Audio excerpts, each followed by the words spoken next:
亲爱的朋友们，欢迎来到微光夜读。会议室里的空调开得很足，但我后背还是渗出了冷汗。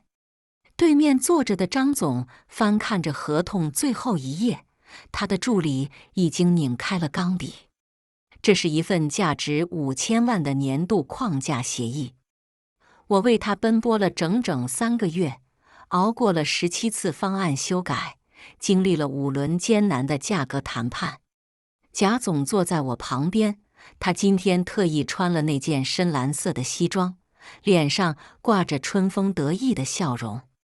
沉默，这次干得漂亮，他拍了拍我的肩膀，声音里满是赞赏。我正要客气2句，放在桌角的手机突然震了一下，屏幕上跳出一条系统推送：人事通知，您的劳动合同将于今日解除，请于3日内办理离职手续。我盯着那行字，整个人像被雷劈中了一样。接下来开始我们本期故事，记得点击订阅并开启小铃铛。时间仿佛在那一刻静止了，我的手指在屏幕上滑动，确认自己没有看错。是公司人事系统发来的正式通知，不是诈骗短信，不是恶作剧。通知上清清楚楚写着我的工号、我的部门，还有人事总监赵总监的电子签名。陈经理，您看这合同还有什么问题吗？张总的声音把我拉回现实。他已经在合同的最后一页签上了自己的名字，现在轮到我代表公司签字了。我只需要拿起笔，在那条横线上写下沉默2个字，这份5000万的大单就算正式生效了。贾总凑过来，压低声音催促：愣着干什么？签字啊！我看着他，看着这张我熟悉了5年的脸。5年前我刚进公司的时候，贾总就是销售部的总监。那时候他还没现在这么胖，头发也没这么稀疏。他招我进来的时候，拍着胸脯说：小陈啊，跟着我好好干，我保证你在这个行业站稳脚跟。我信了，这一信就是5年。5年里，我从最基层的销售做起，一个客户一个客户的跑，一份订单一份订单的谈。第1年，我拿下了300万的业绩，第2年突破800万，第3年过1000万，到了第4年，我已经是部门的业绩冠军。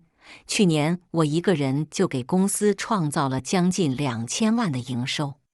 今年3月，贾总把这个5000万的项目交给我，这是公司今年最重要的项目。他说：我只信得过你。我接下了这个烫手的山芋。这3个月我几乎没睡过一个安稳觉，每天早上7点就到办公室整理资料，晚上经常加班到11、2点才回家。我陪客户喝酒喝到胃出血，在医院挂了2天水，又继续去谈判桌上厮杀。合同文本我改了17版，价格方案推翻了5次。张总是个极其挑剔的客户，他对供应商的要求近乎苛刻，每一个技术细节都要反复确认，每1分钱都要据理力争。我记得有一次，为了一个设备参数的问题，我们在会议室里从下午2点谈到了晚上10点，最后我连嗓子都哑了。但我从来没有抱怨过，因为我知道拿下这个单子意味着什么，不仅是5000万的业绩，更是我在这个行业里真正站稳脚跟的机会。这样的大客户，做好了可以吃很多年，做砸了可能就再也没有翻身的机会。所以当手机上跳出那条裁员通知的时候，我第一反应是不可置信。怎么可能？我刚给公司谈下了5000万的大单，我是部门的业绩王，我刚刚创造了公司有史以来最大的单笔订单，公司怎么可能在这个时候裁掉我？一定是哪里搞错了。我深吸一口气，想要保持冷静。也许是人事部门弄错了，也许是系统出了故障，也许这个通知根本不是发给我的。我决定等签完合同再去找人事部问清楚。现在最重要的是把眼前这份合同签了。但我的手握着钢笔，却怎么也落不下去。沉默，贾总又叫了我一声，语气里带着一丝不耐烦。我抬起头看向他，这一看，我突然注意到了一些之前没注意到的细节。贾总今天虽然在笑，但笑容没有到达眼底，他的目光闪烁，不敢直视我。他身体微微前倾，像是随时准备扑过来抢我手里的笔。这个姿势很不自然。我转头看向会议室门口，人事总监赵总监正好从外面经过。他看了一眼会议室，目光和我对上的瞬间，他的脸上闪过一丝慌乱，然后快步走开了。一个念头像闪电一样划过我的脑海，他们知道我收到了裁员通知，他们知道我此刻正在签约现场，他们知道一切。所以赵总监才会出现在这个楼层，所以贾总才会这么急切地催促我签字，所以他们要在今天，在这个时间点发出裁员通知。他们是故意的。我放下了手中的笔。陈经理，怎么了？张总疑惑地看着我。贾总也察觉到了不对劲，他的笑容僵在脸上。小陈，你这是……贾总，我打断了他，我想问您一个问题。贾总愣了一下，什么问题？有话回去说，先把合同签了。不，我摇摇头，就现在问。会议室里的气氛突然变得微妙起来。我看着贾总的眼睛，您知道公司今天给我发了裁员通知吗？贾总的脸色瞬间变了，惊讶、尴尬、恼怒等多种情绪在他脸上快速闪过，最后定格在一种试图掩饰的平静。什么？裁员通知？你在说什么？别装了。我把手机屏幕转向他，人事系统10分钟前发的，通知我3天内办理离职手续。张总也凑过来看了一眼，眉头皱了起来。贾总的额头开始冒汗，这一定是搞错了。你知道公司系统有时候会出问题。不是搞错，我打断他，是你们故意的，对不对？我站起身，居高临下地看着他，你们早就想裁掉我，但又舍不得这5000万的单子，所以决定等我签完合同再通知我离职。这样你们既能拿到业绩，又不用给我发后续的提成和工资，一举两得，打得好算盘。贾总的脸涨得通红，你胡说什么？我胡说，我冷笑一声。往事像潮水一样涌上心头。最近1个月，公司对我的态度确实有些反常，只是当时我太专注于这个项目，没有多想。现在回想起来，那些反常背后都藏着算计。上个月，我申请的一笔业务招待费被财务驳回，理由是超出预算。但那笔费用是我陪张总团队吃饭的开销，按照公司规定，完全在合理范围内。我之前报销过无数次，从来没被驳回过。我去找财务经理问，他支支吾吾说不清楚，最后说是上面的意思。那个上面是谁？不言而喻。再往前推半个月，公司开季度总结会。我的业绩明明是部门第1，但贾总在会上表扬的却是秦风。秦风是我的同事，也可以说是我的竞争对手，他的业绩连我的1半都不到。会后我去问贾总，他随口敷衍我，秦风最近进步很大嘛，要多鼓励年轻人。我比秦风大不了几岁，什么时候我就不算年轻人了？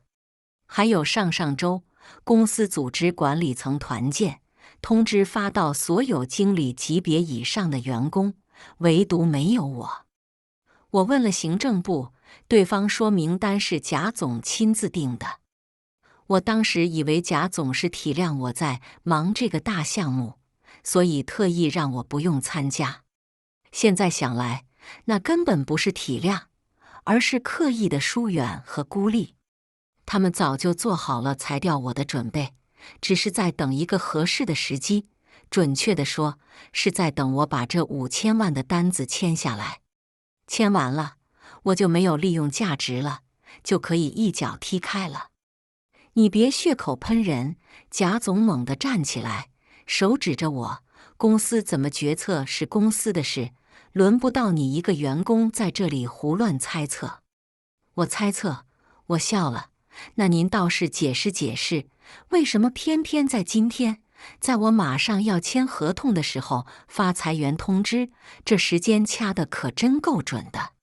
贾总被噎住了，他张了张嘴，却说不出话来。张总看看我，又看看贾总，若有所思。陈经理，张总开口了，声音平静：我想听听你的说法，如果方便的话。我深吸一口气，开始讲述这3个月的经历。从第一次接触这个项目开始，我就知道他很难啃。张总是行业里出了名的铁公鸡，他的公司每年采购额超过3个亿，但账期长，要求高，砍价狠，很多供应商宁愿不做他的生意，也不想受那个罪。但贾总说这是公司今年的重点项目，必须拿下。我没有退缩，接下了这个任务。3月到6月，整整3个月，我几乎住在了公司和客户的办公室之间。我研究了张总公司的所有公开资料，分析了他们的采购历史和供应商变更记录，还托关系了解了他们内部的决策流程。第一次正式见面，我准备了一份50页的解决方案，从技术参数到价格策略，从供货周期到售后服务，每一个细节都考虑到了。张总看完后没说话，只是让我回去等消息，一等就是2周。第2次见面，张总提出了17个问题，涉及产品、服务、价格、账期等各个方面。我一个一个的回答，一个一个的解决，然后又回去修改方案。第3次、第4次、第5次，我记不清到底去了多少次。每一次谈判都像是一场硬仗，张总的团队个个都是精英，技术总监能挑出产品参数里最细微的问题，财务总监能从报价单里找出1分钱的差异，采购经理更是把压价当成了艺术。有一次，为了争取一个更合理的账期，我和他们的财务总监在会议室里谈了8个小时，从上午10点谈到下午6点，我连午饭都没吃，嗓子说哑了，手机没电了，最后靠着意志力硬撑到对方松口。走出他们公司大楼的时候，我的双腿都在发软，差点摔倒在台阶上。但我不能倒下。公司给我的任务是拿下这个单子，贾总说这是我证明自己的机会，我咬着牙也要完成。那段时间，我每天工作16个小时以上，回到家倒头就睡，连做梦都在想怎么攻克客户提出的难题。我的女朋友为此和我大吵了一架。你还有没有把我当回事？她哭着说，我们已经3个月没一起吃过饭了，你每天不是在加班，就是在陪客户，我在你心里到底算什么？我没法反驳，因为她说的都是事实。但我没有选择，这个项目对我来说太重要了。我告诉自己，等拿下这个单子，等一切尘埃落定，我会好好补偿他，会多陪陪他，会给他一个更好的未来。现在看来，这些承诺都成了笑话。我还没来得及庆祝拿下这个单子，就收到了公司的裁员通知。所有的努力，所有的付出，所有的牺牲，在公司眼里不过是可以随意丢弃的工具，用完了就扔了。这3个月我经历了什么？我想贾总很清楚。我看着贾总，声音平静的可怕。每一次方案修改，我都会向您汇报；每一轮价格谈判，我都会征求您的意见。您知道我有多努力，您也知道这个单子有多难谈。贾总的脸色越来越难看，他避开我的目光，盯着桌面不说话。但您知道最讽刺的是什么吗？我继续说，就在上周，我去找您申请报销这3个月的业务费用时，您说公司资金紧张，让我先垫着。我垫了3个月的费用，总共10几万。您说等项目签完了就给我报销。现在项目是签了，但我也被裁了。我冷笑，请问贾总，我垫的这10几万，公司还打算报销吗？会议室里一片寂静。张总看贾总的眼神变了，从最初的疑惑变成了鄙夷。他是做生意的，见过太多商场上的尔虞我诈，但像这种对自己员工下手的做法，还是让他感到不耻。贾总终于憋不住了，沉默。你这是在闹什么？公司的决策自有道理，你一个员工。我不是在闹，我打断他，我只是想搞清楚一件事。我看着他的眼睛，您从一开始就知道公司要裁我，对不对？贾总沉默了。所以这3个月您对我特别关心，每次见面都问项目进展，每次汇报都表扬我做得好。我一字一句地说，您不是关心我，您是关心这个项目，您怕我中途撂挑子，您要确保我能把单子签下来再宣布裁员。您甚至精确计算了时间，选择在签约当天发通知。我指了指手机，您觉得我看到通知后会怎么样？震惊、愤怒、委屈。但不管怎样，我都已经坐在这里了，合同都摆在面前了。理智会告诉我先把合同签了，起码还能拿到提成。是这样吧，贾总？贾总的脸色已经变得铁青。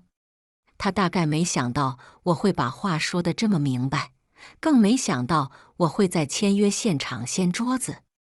在他的预想里，我应该是那种老实本分的员工，就算发现了被裁员，也会默默忍气吞声把合同签了，拿了提成灰溜溜的走人。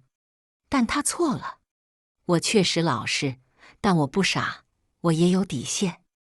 贾总不说话，我就当您默认了。我转向张总，张总，不好意思，今天这场签约怕是没法继续了。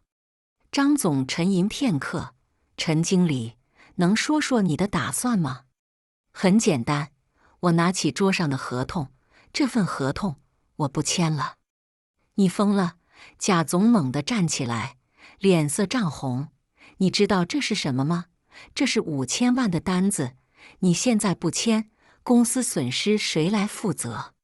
您说对了，这是5000万的单子。我冷静地看着他，但这是我谈下来的，不是公司，更不是您。从接触客户到方案设计，从价格谈判到合同拟定，每一个环节都是我在推进，每一份文件都是我在准备。我顿了顿，公司给了我什么？除了一个名义上的背书，什么都没有给。相反，该报的费用不给我报，该有的支持没给我支持，甚至连起码的尊重都不给。现在你们想既要马儿跑，又要马儿不吃草，还要跑完了就把马杀了吃肉。我讥讽地笑了，天下哪有这么好的事？贾总气得浑身发抖。你这是背叛，你这是违反职业道德。职业道德，我重复着这个词，觉得格外讽刺。贾总，咱们来说说职业道德。一个员工兢兢业业工作5年，为公司创造了几千万的业绩，结果在他即将完成最重要的一个项目时，公司选择把他一脚踢开，这符合职业道德吗？一个领导明知员工要被裁，却装作什么都不知道，还继续画大饼哄着员工干活，这符合职业道德吗？公司欠着员工10几万的报销款不给，却指望员工无条件地为公司卖命，这符合职业道德吗？我的声音越来越高，您跟我谈职业道德，您配吗？贾总被我噎得说不出话来，他转向张总，想要寻求支持。张总，您看着。我看得很清楚，张总淡淡地说，看来贵公司的内部管理确实有些问题。这句话让贾总的脸色更难看了。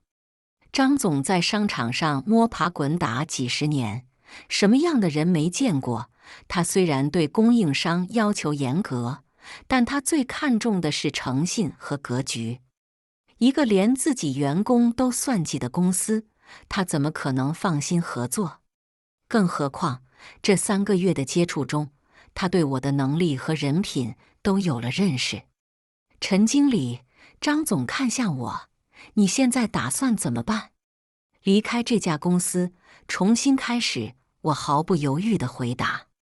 张总点点头，如果你愿意，我可以给你介绍几家公司，都是行业内不错的企业，相信他们会欣赏你的能力。不用了，谢谢张总的好意，我摇摇头，我想自己试试。自己试？张总眼中闪过一丝惊讶，你是说创业？我说出了这个酝酿已久的想法，我想开一家自己的公司。其实这个念头在我脑海里已经盘旋很久了，只是一直没有勇气迈出那一步。我习惯了打工的稳定，习惯了每个月固定的薪水，习惯了有公司做后盾的安全感。但现在公司亲手打碎了这种安全感。既然如此，我还有什么好犹豫的？你疯了！贾总怒吼，你以为创业是过家家？你以为有技术就能成功？你没有资金，没有团队，没有客户，你拿什么创业？他冷笑。我告诉你，沉默，离开了公司的平台，你什么都不是。是吗？我平静地看着他。那为什么你们这么着急，想要我签完合同再裁我？如果我真的什么都不是，为什么不早点裁？为什么非要等我把这5000万的单子谈下来？那是因为贾总说到一半，突然意识到自己说漏了嘴，赶紧闭上了嘴。但已经晚了。他这一句未完的话，等于承认了我所有的猜测。他们确实是故意的，确实是在利用我。会议室的门突然被推开，人事总监赵总监走了进来，身后还跟着公司的副总经理。副总平时不怎么管销售部的事，今天突然出现，显然是得到了消息。沉默。我听说你在这里闹事。副总沉着脸说，像什么样子？还不快把合同签了？不签，我简单明了地回答。副总没想到我会这么强硬。你知不知道你这样做的后果？公司可以告你，让你赔偿损失。尽管告，我无所谓的耸耸肩。不过在告我之前，你们最好先想清楚，这个项目从头到尾都是我一个人在谈，所有的客户资料、技术方案、价格策略都在我脑子里，合同文本也是我亲手起草的。现在我离职了，你们拿什么去履行这份合同？我看着他们。哦，对了，还有我垫付的10几万业务费用，麻烦一起结算一下。副总和赵总监对视一眼，都看到了对方眼中的震惊。他们显然没想到事情会发展到这个地步，更没想到一向老实本分的陈默会突然翻脸。在他们的预设里，陈默应该会默默接受裁员，签完合同后拿着那点提成离开，然后公司就可以换个更便宜的销售来跟进后续工作。但现在，陈默不仅拒绝签约，还点破了公司最大的软肋，没有他，这个项目根本无法推进。陈默，我们好好谈谈。赵总监换了一副和蔼的面孔，裁员的事情也许是个误会。不是误会，我打断他。人事系统里清清楚楚写着劳动合同解除，赵总监您的电子签名也在上面，这是误会。那个可能是系统错误，赵总监结结巴巴地说。系统错误，我冷笑。那好，麻烦您现在就当着大家的面撤销这个错误的通知，并且书面向我道歉。赵总监脸色一变，他知道如果真的这么做，就等于承认公司错了，等于打了公司的脸。但如果不这么做，就等于承认裁员是真的，那陈默更有理由拒绝签约。进退两难。张总看了看表，站起身，看来今天这个合同是签不成了。既然如此，我就先告辞了。张总，贾总急了，您再等等，我们马上就能解决。解决？张总淡淡地看了他一眼。我看贵公司现在连自己内部的问题都解决不了，还谈什么解决合作？他走到我面前，递过来一张名片。陈经理，这是我的私人电话，有空可以聊聊。我接过名片，看到上面除了办公电话，还有一串手写的手机号。谢谢张总。张总点点头，带着助理离开了会议室。会议室里只剩下我和公司的几个高管，气氛尴尬到了极点。副总的脸色阴沉的可怕。陈默，你今天的所作所为，公司会追究到底。随意，我收拾起自己的文件。不过在追究之前，麻烦先把我的报销款和这个月的工资结清。说完，我头也不回地走出了会议室。走出公司大楼的那一刻，我感到前所未有的轻松。虽然失去了工作，虽然未来充满不确定性，但那种被压抑了很久的憋屈感终于释放了出来。我不用再看贾总的脸色，不用再忍受公司的各种不合理要求，不用再为了一点提成出卖自己的尊严。我自由了。手机响了，是女朋友打来的。怎么样，合同签完了吗？她的声音里带着期待。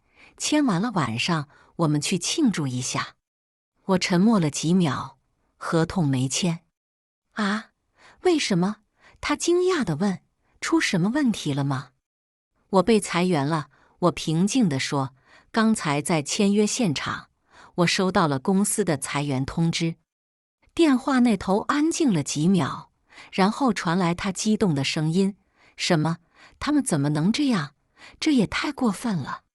听到他站在我这边，我心里涌起一股暖流，所以我决定不签那个合同了。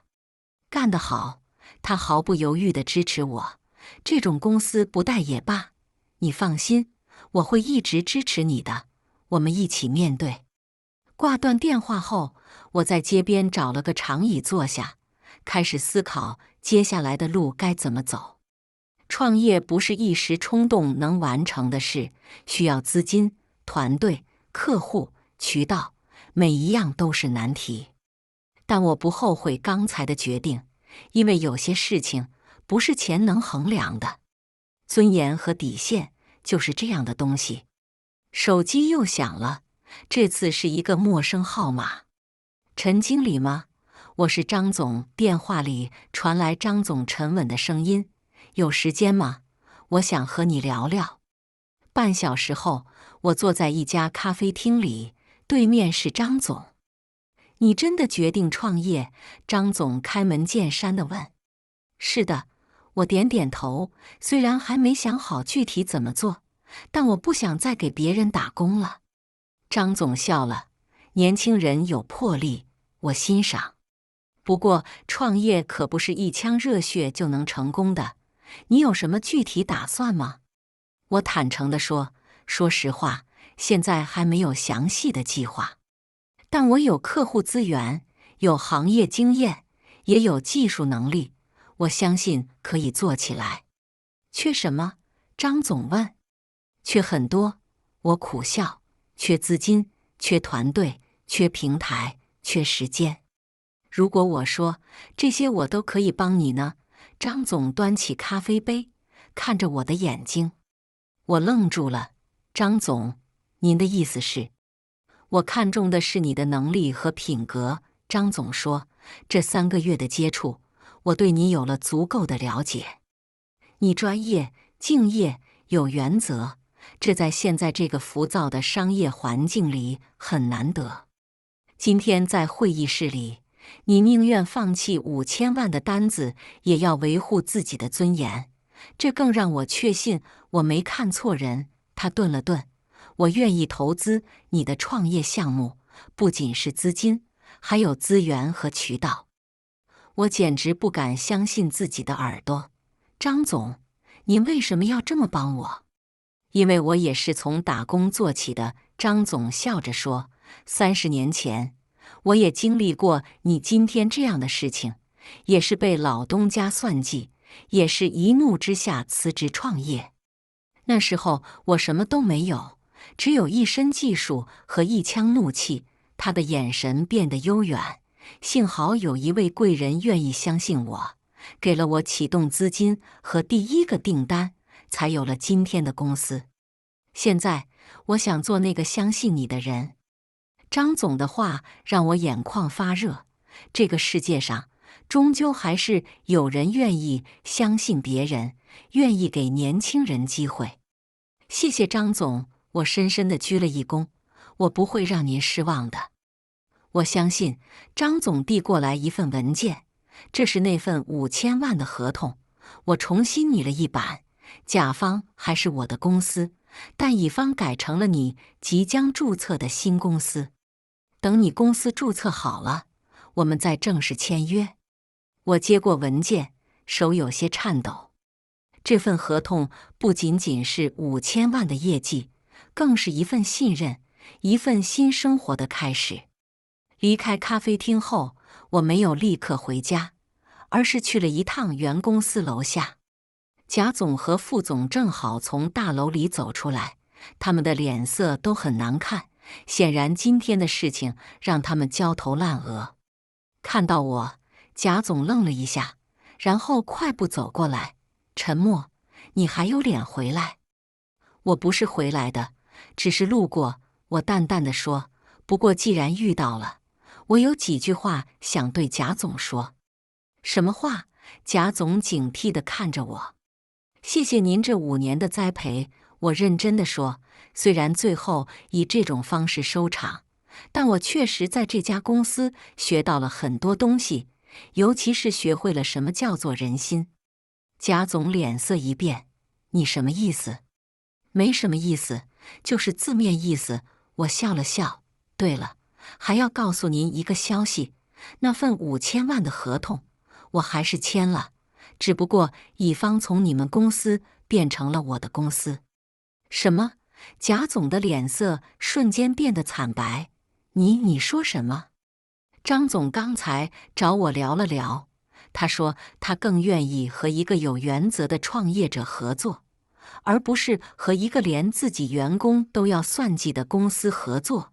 我看着贾总震惊的表情，心里说不出的痛快。所以这单子还是我的，只不过这次我是为自己做。副总在旁边听到这话，脸色也变得非常难看。沉默。你这是挖公司的墙角，是违反竞业协议的。竞业协议？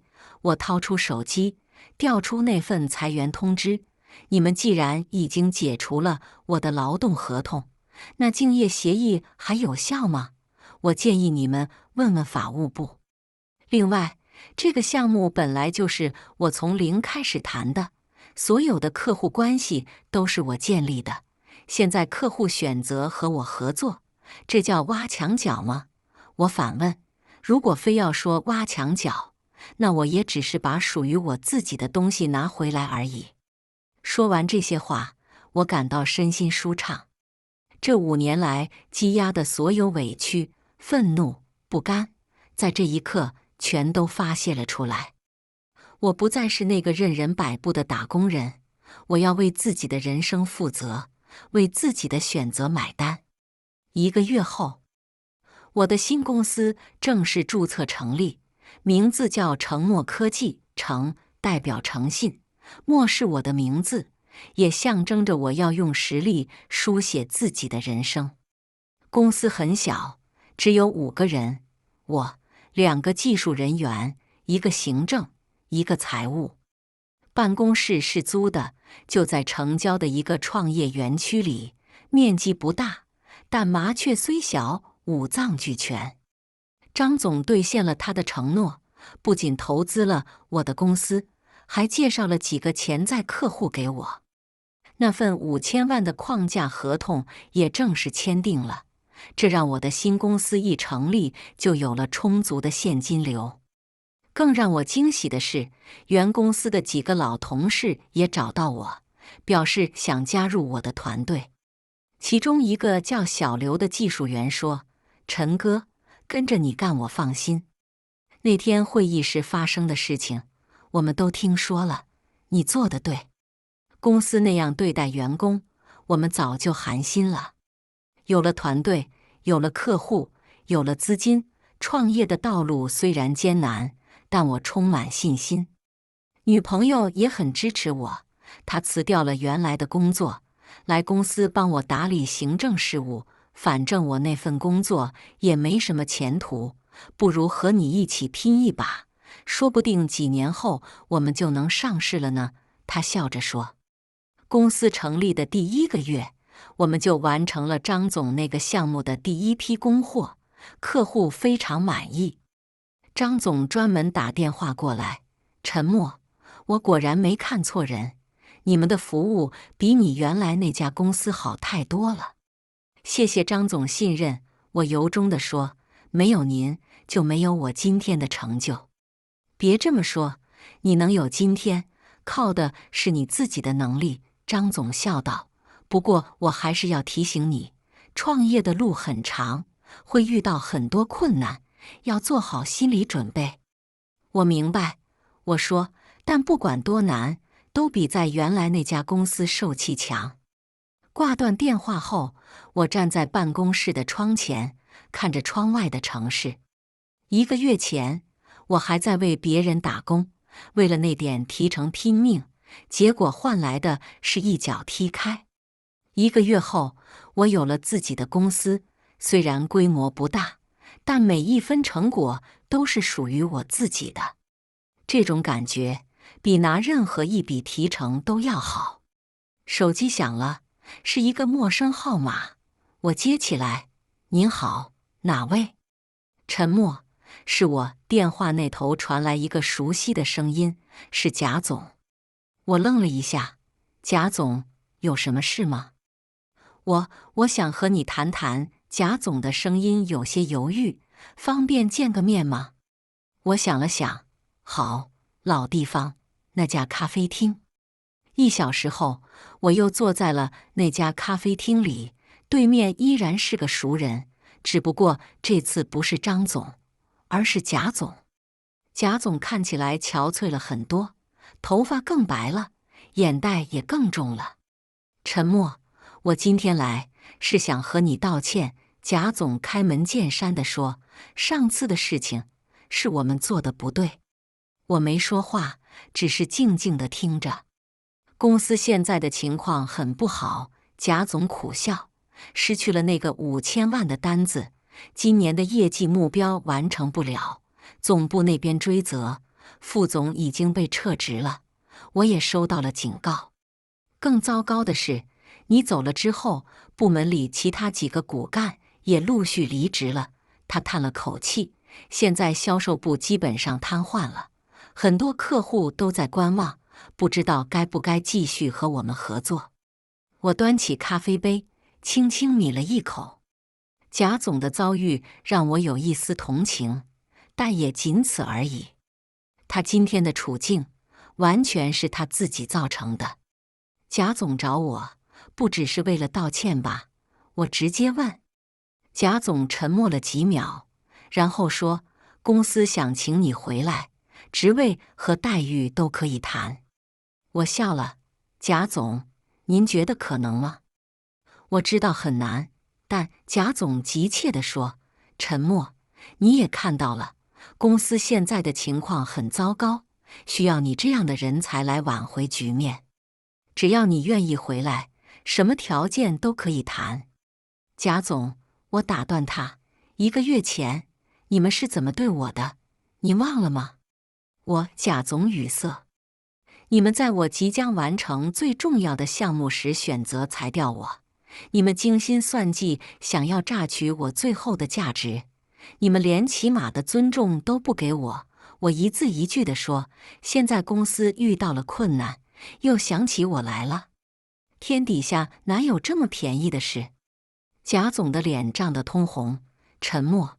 我承认我们之前做的不对，但你也要为自己的未来着想。你现在虽然创业了，但能走多远还不一定。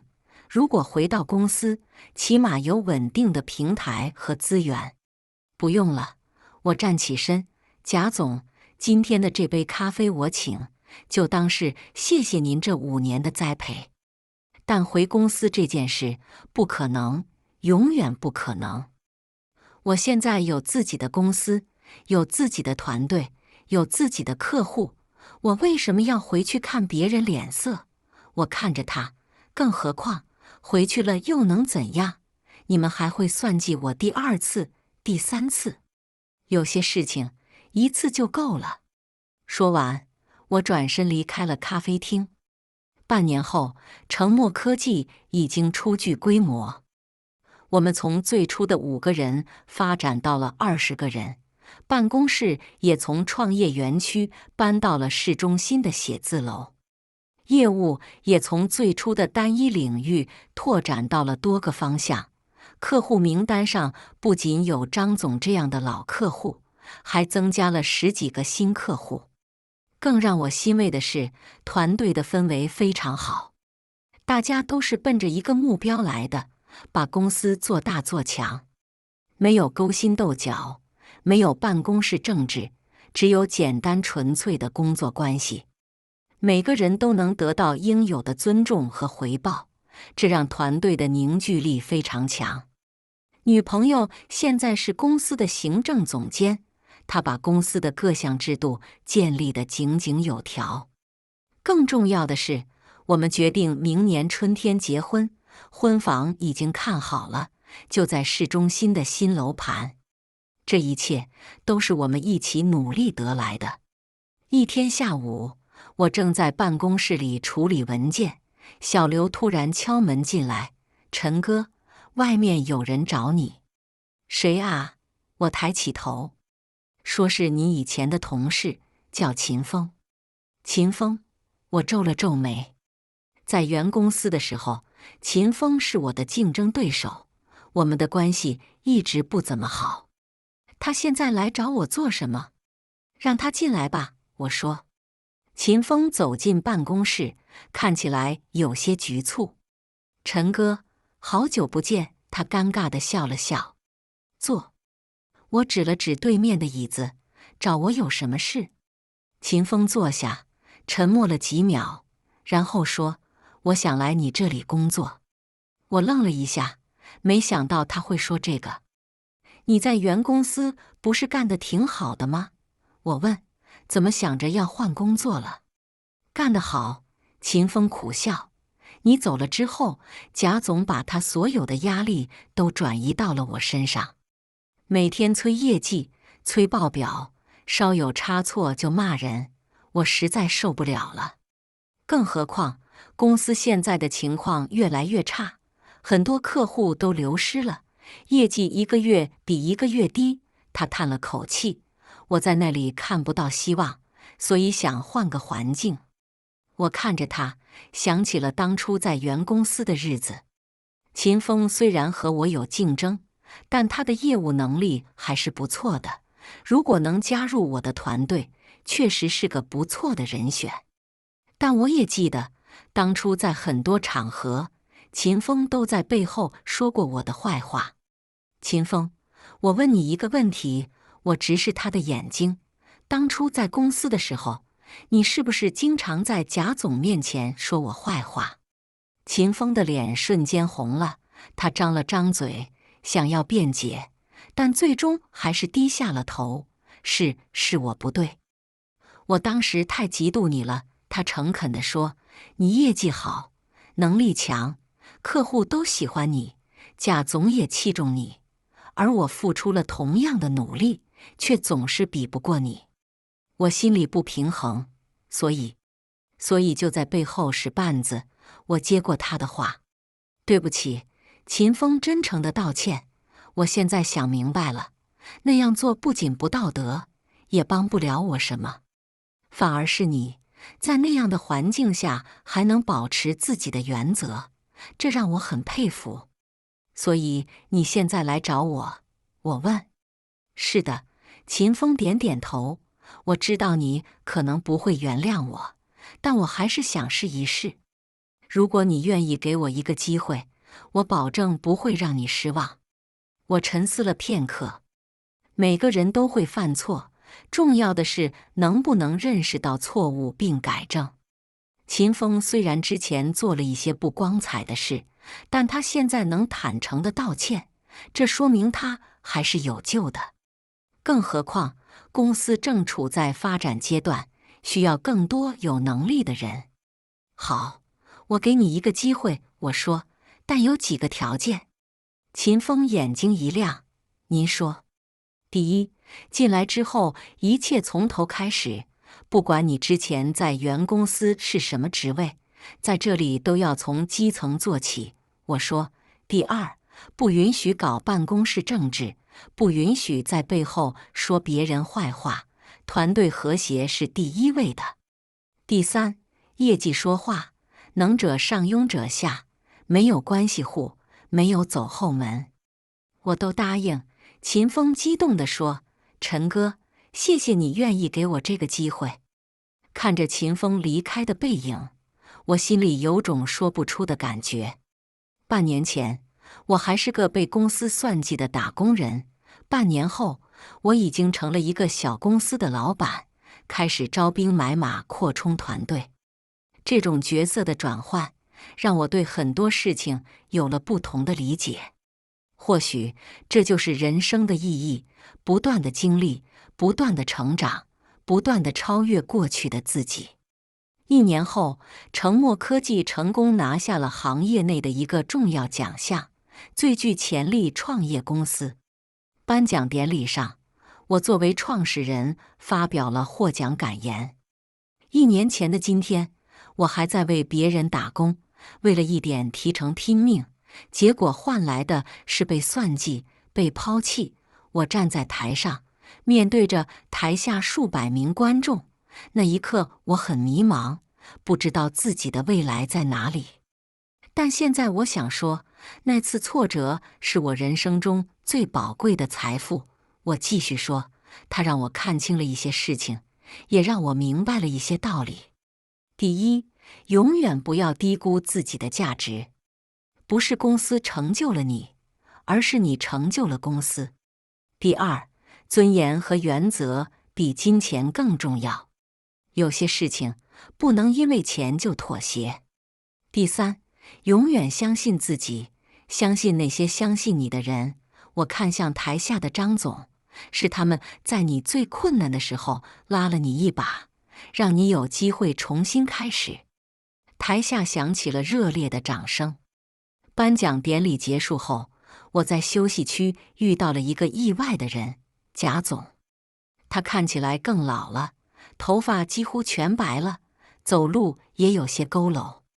看到我，他犹豫了一下，最终还是走了过来。沉默，恭喜你，他说，声音里带着复杂的情绪。谢谢，我平静地回应。我们站在那里，气氛有些尴尬。原公司怎么样了？我还是忍不住问了一句。不太好，贾总苦笑。我上个月也离职了，公司现在已经换了一批新的管理层。听说他们打算转型，具体怎么转我也不清楚了。我点点头，没有再说什么。原公司的兴衰已经与我无关，我现在要做的是带领成墨科技走得更远。沉默，贾总突然说，如果时光能倒流，我一定不会做出那样的决定。我看着他，看到了他眼中的后悔和无奈。贾总，有些事情没有如果，我说，但我还是要谢谢你，谢谢你当初的决定，让我有机会重新审视自己的人生，有机会走上创业这条路。如果不是那次经历，我可能还在原地踏步，永远不知道自己能走多远。说完，我向他伸出了手。贾总愣了一下，然后也伸出手握住了我的手。这一握，算是了结了过去的所有恩怨。从今天开始，我们各走各的路，互不相欠。当天晚上，我和团队一起庆祝获奖。小刘举起酒杯，陈哥，谢谢你当初给了我们这个机会，让我们能在这么好的平台上工作。秦风也站起来，陈哥，谢谢你愿意原谅我，给我重新开始的机会。女朋友坐在我旁边，轻轻握住我的手，谢谢你，带给我这么精彩的人生。我看着这些真诚的面孔，心里涌起一股暖流。不，应该我谢谢你们。我举起酒杯，是你们愿意相信我，愿意跟着我一起冒险，才有了今天的成墨科技。未来的路还很长，但我相信，只要我们团结一心，一定能走得更远。干杯！所有人的酒杯碰在一起，清脆的声音在包厢里回荡。窗外是这座城市的夜景，万家灯火璀璨夺目。我知道，这只是开始，前面还有更多的挑战在等着我们。但我不怕，因为我已经不是当初那个任人摆布的打工人了。我是陈默，成墨科技的创始人。我要用自己的方式，在这个世界上留下属于我的印记。这就是我的故事，一个关于背叛、反抗、成长和重生的故事。而这个故事才刚刚开始。感谢大家的观看。本期故事精彩吗？欢迎大家在下方评论区吐槽。如果你喜欢这类故事，记得点击订阅微光夜读，并分享给更多的人，这会对我帮助很大。再次感谢大家的观看。